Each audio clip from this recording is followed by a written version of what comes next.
मानकर चलने वाले लोग हैं।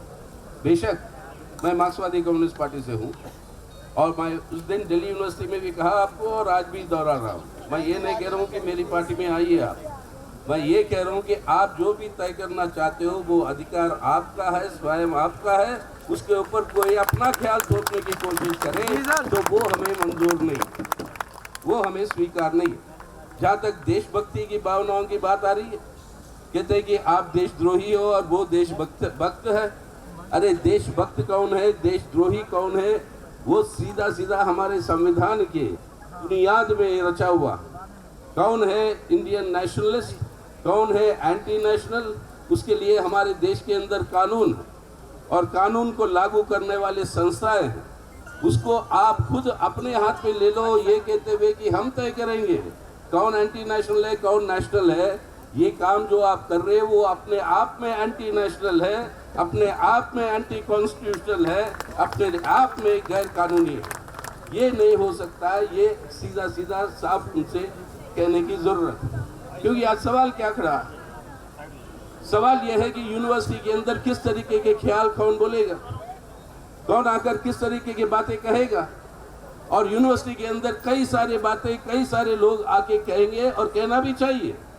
तभी तो छात्र होने का मतलब ये है कि ये सभी ख्याल जब आपके सामने आएंगे, उसके आधार पर आप अपने आज़ादी से आप तय करोगे कि कौन सा सही है कौन सा गलत है, और उस आधार पर आप अपना जिंदगी बनाओगे आगे को।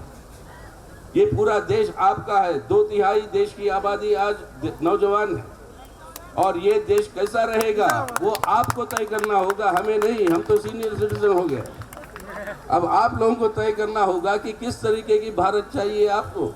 ऐसा भारत जहाँ पर जितने भी, जैसे पहले भी कहा था, let 100 flowers bloom, let 1000 thoughts contend, and उसके बीच में से जो भी निकलेगा राय वो आप लोग तय करेंगे। और कोई भी उसके ऊपर थोपना चाहता अपना राय, वो मंजूर नहीं है हमें। And that is the clear point that we have to convey to the whole country and to the people. Let everybody take up their project. What is this entire question of nationalist and ये अब 1 साल हो गया, कन्हैया कुमार के ऊपर आप sedition charge लगाए, court में ले आए थे, यही कही थी उस जमाने में, और उसके बाद आप कहीं और ले गए और उस कोर्ट में सेडिशन चार्ज लगाया। आज तक आपने साबित नहीं कर पाए। तो इसका मतलब क्या है कि जो चार्ज आप लगा रहे थे कि वो एंटी नेशनल है, उनकी पिटाई कर दी, वो सब अब कानूनी तौर पर वो खड़े नहीं हो रहे, वो वैलिडेट नहीं हो पा रहे।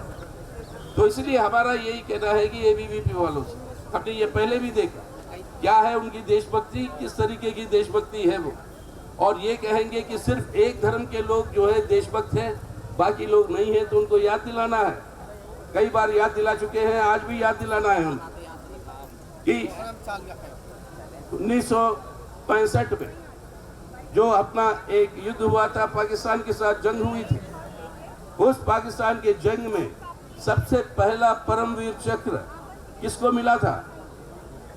अब्दुल हमीद, एक मुसलमान को देश के राष्ट्रपति उनके वो स्वर्गीय उनकी पत्नी को ये परमवीर चक्र से सबसे सर्वोत्तम जो हमारा मेडल होता है, वो मेडल उनके वाइफ को, मार्टर्ड वाइफ को, उस समय के प्रेसिडेंट ऑफ इंडिया यहाँ पे सौंपते हैं हमारे राष्ट्रपति ने अपने Republic day parade. Abdul Hamid एक मुसलमान होने के नाते उन्होंने क्या किया? मुसलमान हो, सिख हो, ईसाई हो, जो भी है, हम क्या था, हमारी पूरी बुनियाद, हमारे संविधान की पूरी बुनियाद है हिंदू, मुस्लिम, सिख, ईसाई, इस देश के 4 सिपाही। और ये है सिपाही हमारे देश के, सिर्फ सरहद पे जो लड़ने वाले सिपाही है उनको हमारी सलामी, वो हमारी रक्षा कर रहे हैं। लेकिन हमारा मानना है आप सब भी सिपाही हो जो एक बेहतर भारत बनाना चाहते हैं, और ये सिपाही है जो एक बेहतर भारत बनाएंगे। इसलिए क्या मैं खाऊंगा, क्या मैं किसके साथ मेरी दोस्ती होगी, क्या मैं किस तरीके के कपड़े में पहनूंगा, ये सब निर्णय हम करेंगे खुद। इस निर्णय को छीनने की आज़ादी किसी की नहीं है, ना अधिकार। इसलिए आज मॉरल पुलिसिंग के पेट्रोलिंग चल रही है। आज काउ विजिलेंटिज्म के नाम पर वो कह रहे हैं कि ये जो है गाय की हत्या कर रहे हैं, उस वजह से दलितों की हत्या हो जाती है, मुसलमानों की हत्या कर देते हैं। कौन क्या खाएगा, कौन क्या पहनेगा, अब वही एबीवीपी और बीजेपी तय करेगी। ये मंजूर नहीं है, ये हिंदुस्तान नहीं है, ये भारत नहीं है। और ये आवाज़ आपकी उठनी चाहिए। हमारी अधिकार, हमारी स्वतंत्र है। और छात्र होने के नाते हमने भी वही किया था 40 साल पहले। हम आपसे यही अपील कर रहे हैं कि आप भी अपने अधिकार को मत खोइएगा। उस अधिकार के आधार पर ही एक नया भारत, एक बेहतर भारत बनेगा।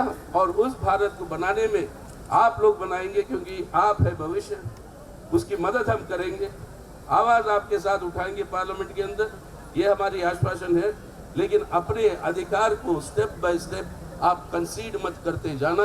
अगर यही करोगे तो ये संविधान और ये इंडिविजुअल लिबर्टी जो आज कॉन्स्टिट्यूशन में फंडामेंटल राइट है, वो नहीं बच पाएगी।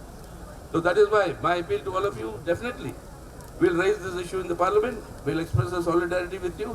Let us see what happens in the parliament if we are allowed to debate at all, which is becoming more and more difficult nowadays. But we'll definitely raise it there. But all that I'm appealing to you is you decide what you want to do in your life. But that decision must be yours. Nobody can interfere in that decision-making process. What you wear, whom you befriend, whom you want to live with, what you want to pursue, those are decisions you will take. Nobody else can impose that on you. That is the fundamental right. Please stand up for the right. There cannot be a better India without that right. So that you will do all that. This is my sincere hope, and wish you all the best in the future in these struggles. And we'll always there with you in giving our voice in the parliament. South Asian